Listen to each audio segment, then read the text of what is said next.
and welcome to another ASMR coding video, and I'm back with Advent of Code. We are on day 9 of this challenge, and day 9 is the smoke basin. The introduction of this coding challenge reads, "These caves seem to be lava tubes. Parts are even still volcanically active. Small hydrothermal vents release smoke into the caves that slowly settles like rain. And we can model how the smoke flows, and then we can avoid it. And we get a height map of the floor of the nearby caves, which is the puzzle input, and it looks like this over here. Now, smoke flows to the lowest point of the area."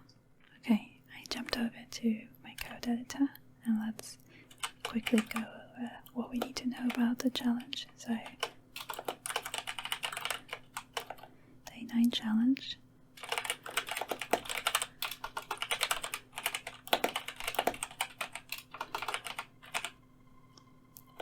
We get a height map, and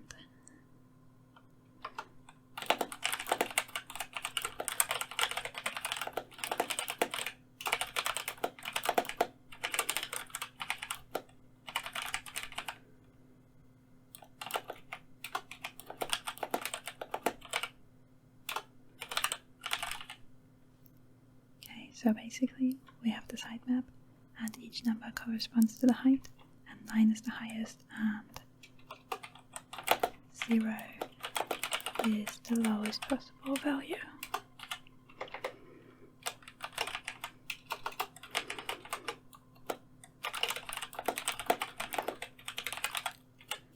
Now we need to find the low points, which is defined as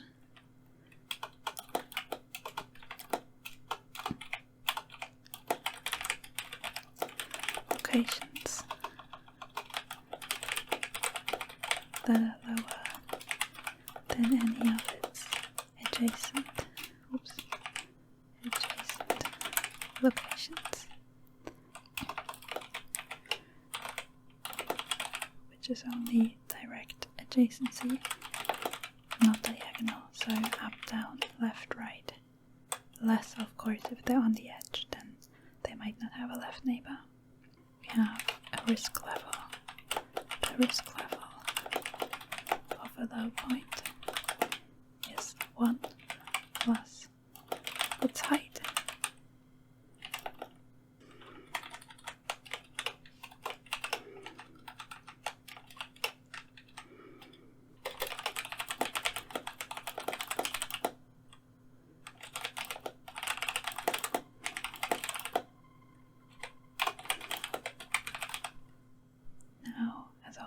We can get our puzzle input from down here, and I'll copy that over. I also copied over the example that we get here in this image, where we already see the low points highlighted into an example txt. So let's get started. This first goal, part 1. Now the first part is just reading in code, so I'll just copy paste this code from the previous days. You can check them all out in a playlist, or also the code is on GitHub, I'll link it down below. So we open the file as read, and then we strip the new lines and stuff, and then we get, I'll just print the lines. Then we can call part 1 of example txt. So now we get a string for each of the lines. Okay, so my first thought is that we probably want these in an array, in a 2-dimensional array. So let's just get started with that. We will first of all import NumPy for that. No, I don't want that survey right now. And then we will create an array. What's it called?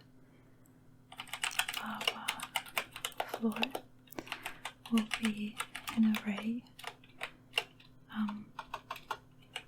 full of zeros of the size. The rows will be how many lines we have, so length of lines, and the number of columns is length of one of the strings in lines, so how long a row is. And now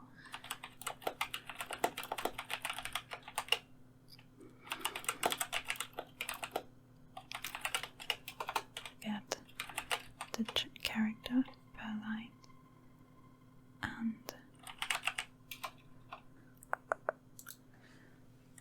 for I, J, we need the indices, so isn't there like an enumerate thing? If I try this, oh, we can just do for I test in enumerate.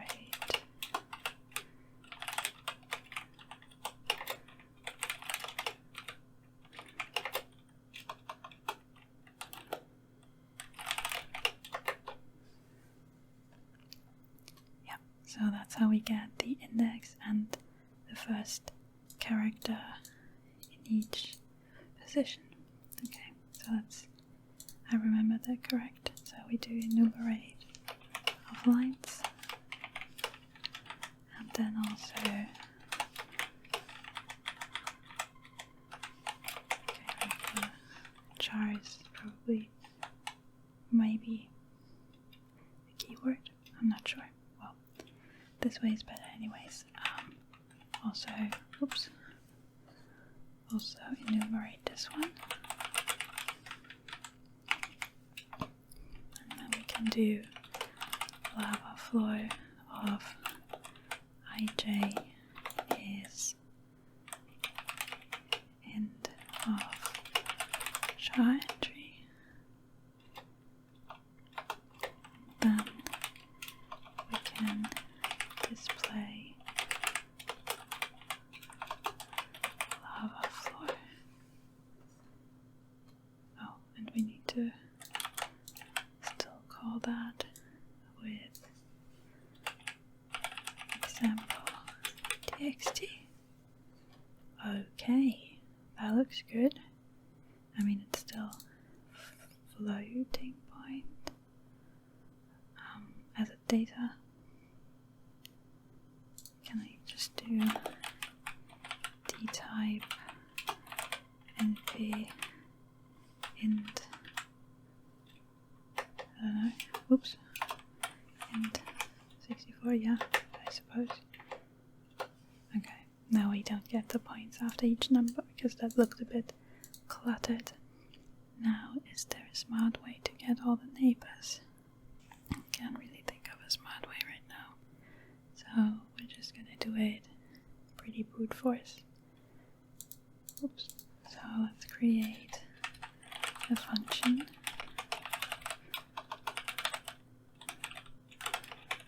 Get neighbors, and that will be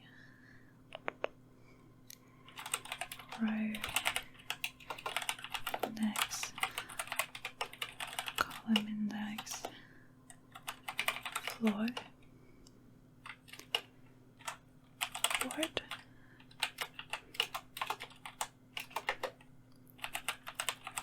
neighbors will be a list, and then if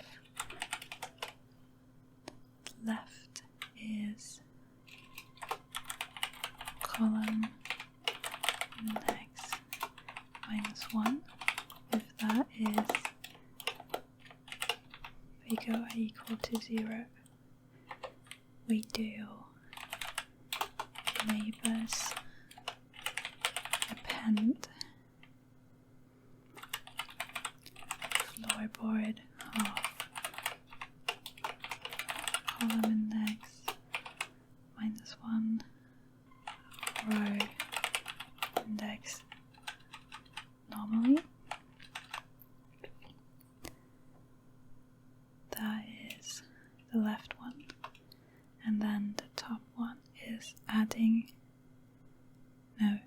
subtracting 1 from the row index. So if row, wait, let's comment this. Left neighbor. If row index minus 1 is bigger to 0, we append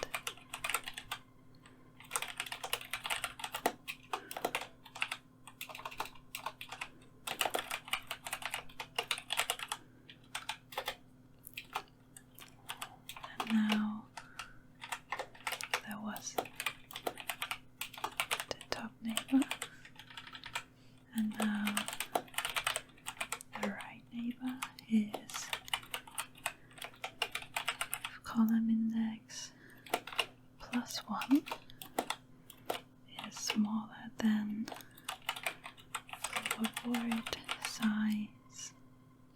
The size is the number of rows and then the number of columns, so the second entry is the number of columns, and it needs to be smaller than that to be valid.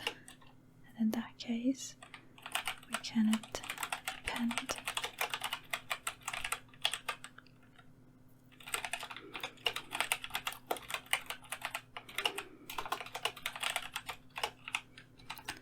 this entry.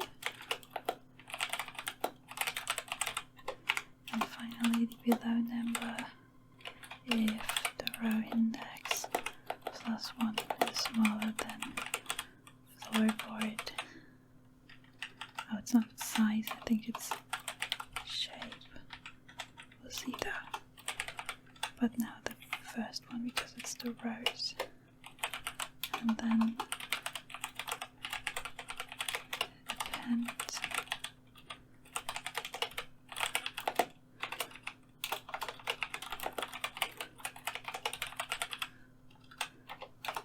and then we can return the neighbors. And now we can also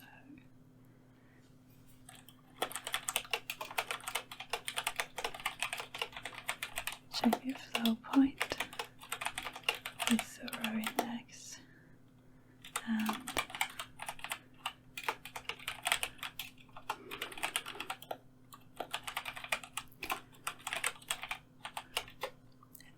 well,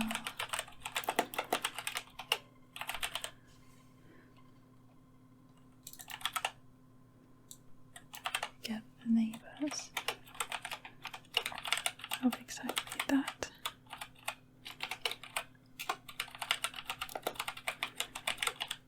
Entry.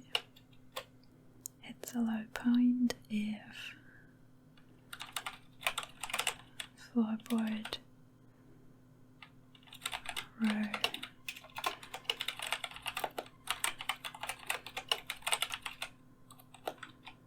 minus, so NP wants 4, that will give us row, I think that's unnecessary, I don't know. Okay, so that will give us a column vector.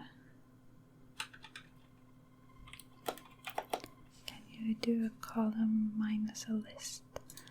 Let's see, so if we have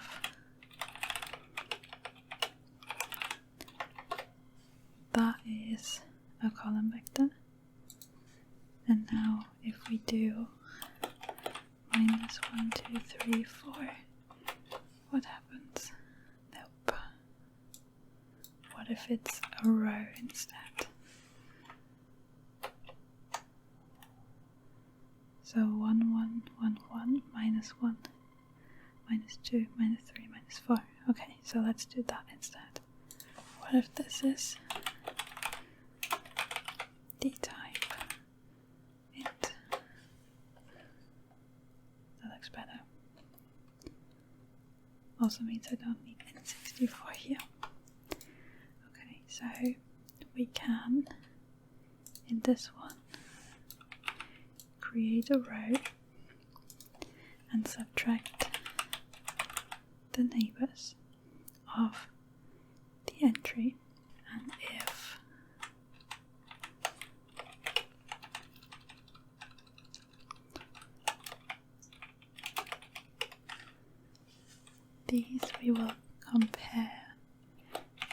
smaller than 0. And we want NP all. Let's check this.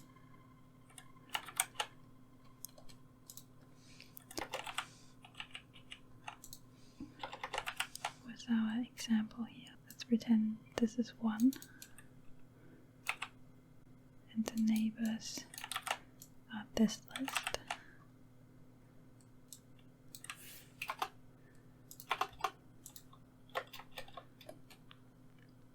This is false. We take away all, then we get false, true, true, true. And now if we take this to 0, then it's true, true, true, true, because they are all smaller than 0. And then if we check NP all, it's true, okay. Because then they are all bigger than the entry, so the entry is a low point.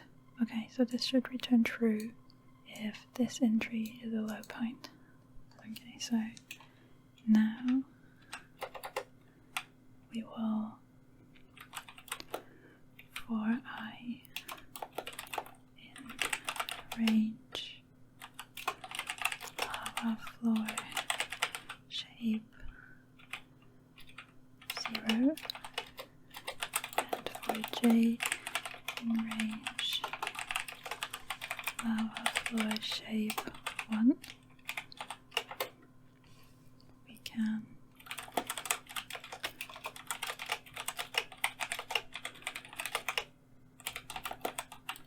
check for ij, and if it's a low point, we will add it to the risk sum. So if it's a low point, we need to calculate the risk, which was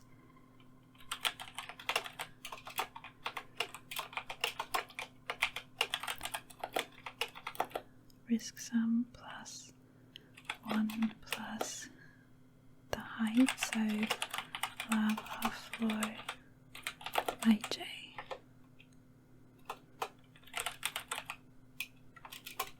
And then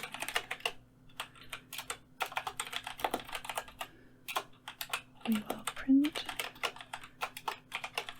the risk sum. Let's execute that. Apparently not. Okay, but that's a warning, so we should use just integer.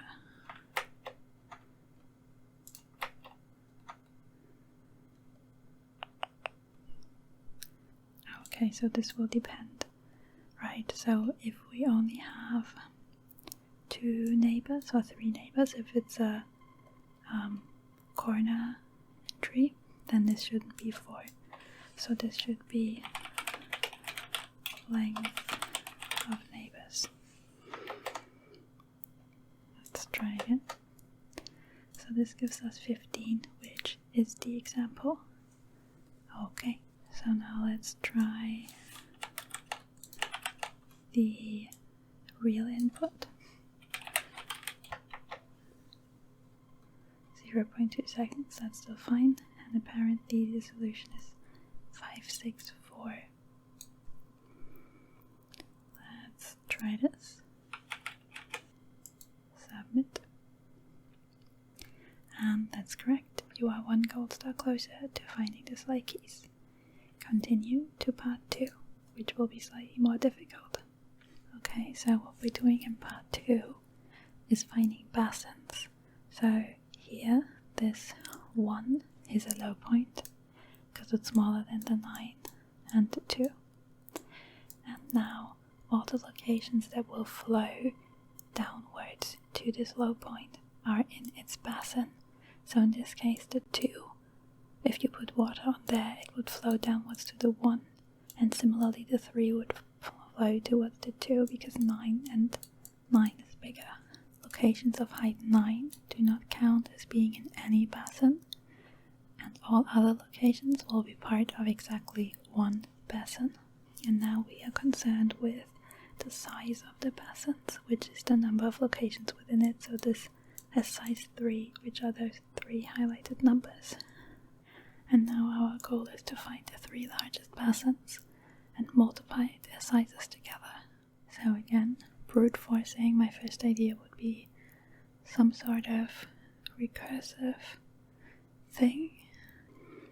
Either we start with a low point and add all the points to it until we only have 9s, or we start with a random point and go towards the low point. So remember the goal: find the 3 largest basins and multiply their sizes together. Each low point has a basin. Okay, let's get the code from up here. We will of course still need the neighbors and checking if it's a low point. But instead of calculating a risk sum, here we will find the basin. And I think I'll create a basin map. So we create the same size map again with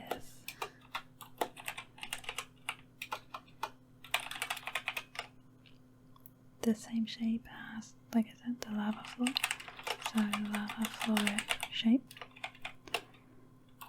And we fill it with -1 entries at first. So we will have -1s in all of these. Then we will find a low point. We give it an index. So the first low point basin will have 1s. So this will be a 1, and then we fill all of the entries that belong to this basin. And the 9s will stay as -1 because they don't belong to any basin.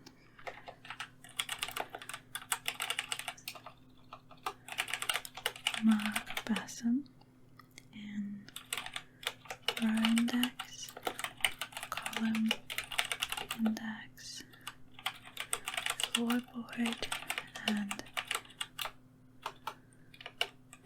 basin board. Let's get the maximum of the basin board. And this will be our index, and we make the maximum +1, so we create a new index for this basin that we're marking. Now we will mark the first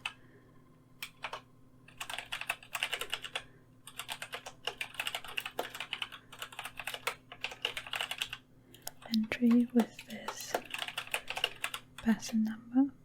So here the 7 would be a low point because it has 8s. Oh no, it's connected to the 6. I think we will also pass the basin number, and we will do this when we call it for a new basin.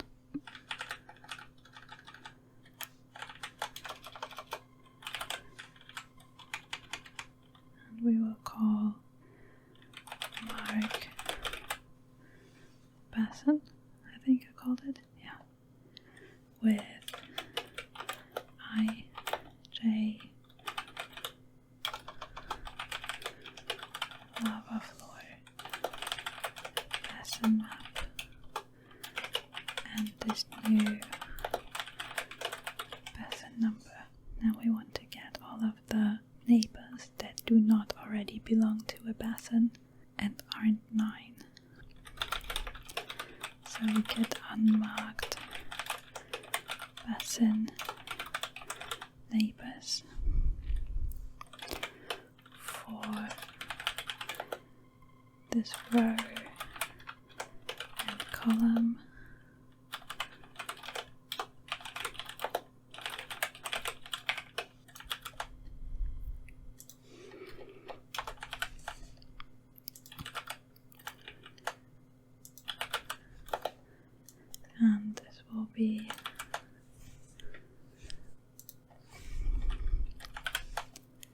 quite similar, except we now also need to check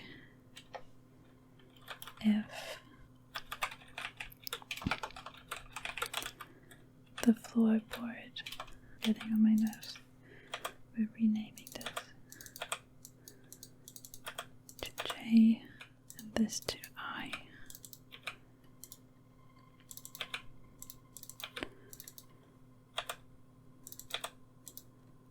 Okay, so a floorboard of IJ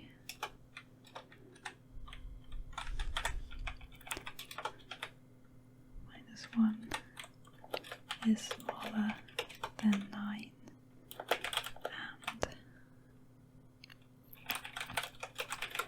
basin board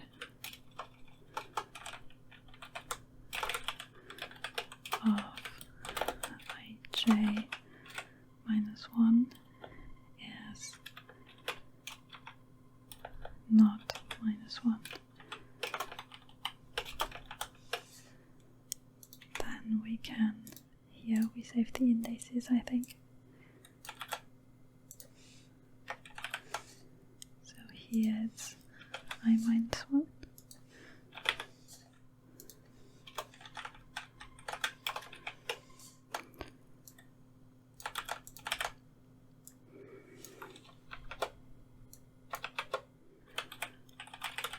So now we get the unmarked neighbors. And now for neighbor in unmarked neighbors, we will check if they are still unmarked. I think they can be marked in this for loop by another neighbor. Don't ask. If they are still unmarked, then we will call this again. We call mark basin with neighbor with these indices from the neighbor. The floorboard, basin board, and still the current basin number. And if we're done, then we're done, and we return the basin board just in case.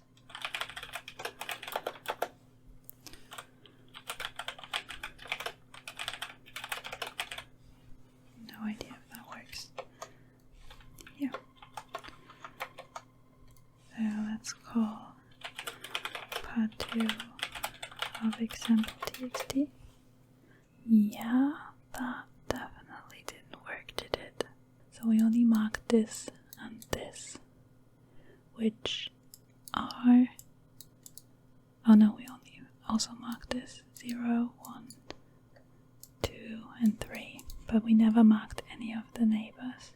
Oh, we want to get unmarked basin neighbors, so these have to be equal to -1 and not unequal -1. And now we can execute this again. We get these 3, and up here we get 1, 1, 1, 1, 5, 8. Shouldn't this be 9? Oh yeah, here's the 9th. Okay, this seems correct. And now we can count the entries in this. So, isn't there a count? So, Google thankfully told me that there is an NumPy unique function that I wanted.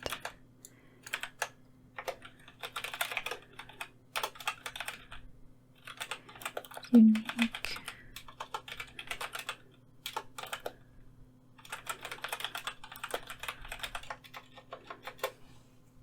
This will give us -1, 0, 1, 2, and 3, and the counts of each of those are 15 -1s. We don't care about those. and then this is 3 big, this is 9 big, this cluster is 14 big, and this is 9 big. So we just need the counts. We need to discard the first one because we don't care about this. So we take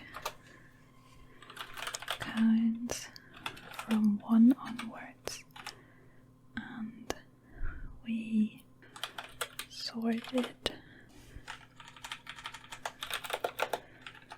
So this test array, I need commas.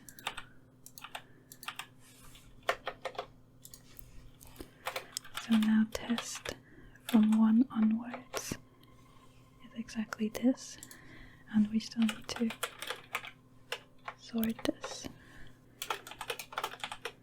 Can we do it like this? Okay, so this sorted in place. Can I change this afterwards? Apparently not. Okay. And then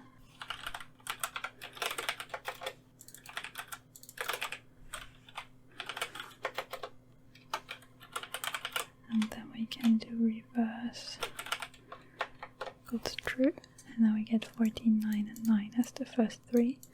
So now we just need to do, I guess let's just do test 1 times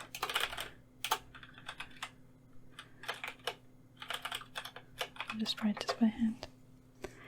Okay, so we do the same with count, so we don't care about unique.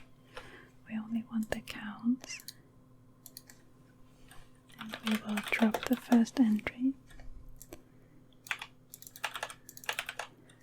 sort it, and then get those, and this will be our solution.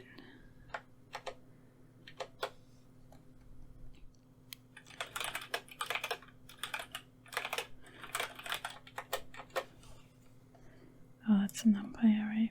Whoopsie.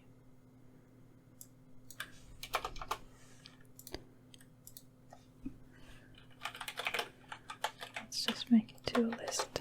At this point I'm just hacking it together so it works. Okay, so that's the correct solution, and now we just do the same for the input. And it runs, and it gives us 1,083,240. Let's try this. That's the right answer. Didn't really believe in myself for a second there. You are 1 gold star closer to finding the slay keys, and we have completed day 9. You can share this victory. I'm doing that pretty much by uploading this video. As always, I'll post the code on my GitHub, and you can find everything in there if you also want to check something or play around with the code. And yeah, remember that I think everyone gets a different input, so you can't just use my solution for your challenge. And there's of course always the case that your input might have a special case which my code doesn't work on, but you know, I only have this one input, so it works on that one. But that's it for this video. Thank you so much for watching, and I'll see you in the next one. Bye!